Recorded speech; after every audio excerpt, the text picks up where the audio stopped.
Hello friends, welcome to my channel. আজকে আমি করতে চলেছি একটি পান পাতার উপরে কলকা ডিজাইন। এখানে আমি নিয়েছি একটি পান পাতা, একটি 000 ব্রাশ, একটি হোয়াইট ফেব্রিক এবং একটি লাল রঙের ফেব্রিক কালার। আজকে এই পান পাতাটির উপরে আমি করতে চলেছি একটি ট্রেডিশনাল কলকা ডিজাইন। প্রথমে আমি পান পাতাটির ওপরে অল্প একটু লাল রঙের ফেব্রিক নিয়ে একটি গোল চিহ্ন এঁকে নেব। এই গোলটা দেওয়ার ফলে পান পাতাটির সৌন্দর্য অনেকটাই বৃদ্ধি পায়।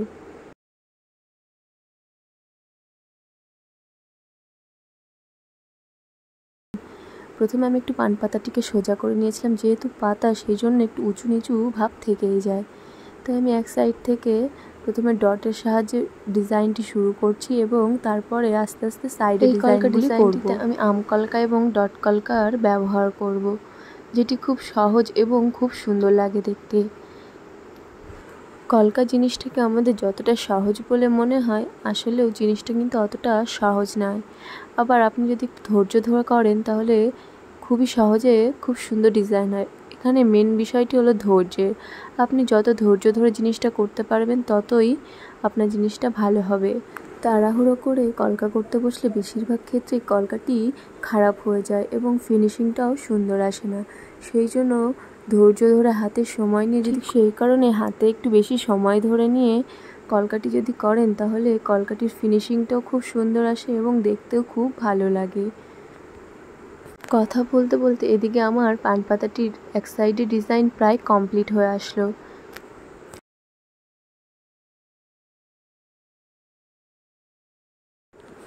ঠিক একই রকমভাবে পান পাতাটির বিপরীত সাইডে আমি একই ডিজাইন করে নেব।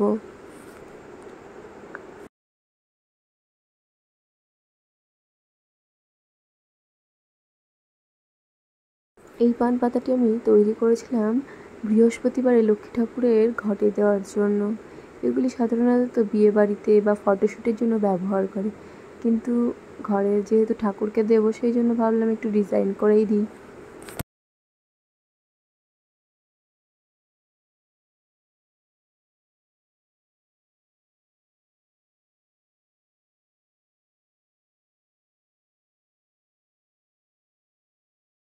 এই পাশের ডিজাইনটাও প্রায় শেষের পথে।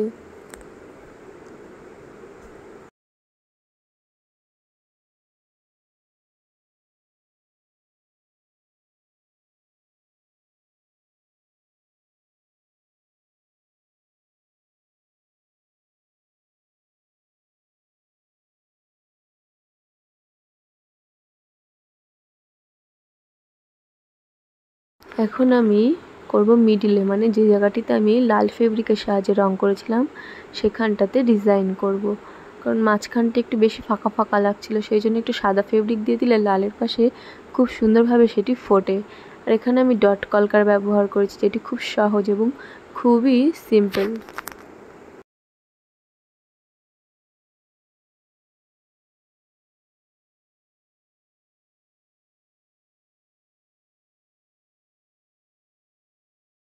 আজকের ভিডিওটি আপনাদের কেমন লেগেছে অবশ্যই কমেন্ট করে জানাবেন। ভালো লাগলে লাইক, শেয়ার এবং সাবস্ক্রাইব করবেন।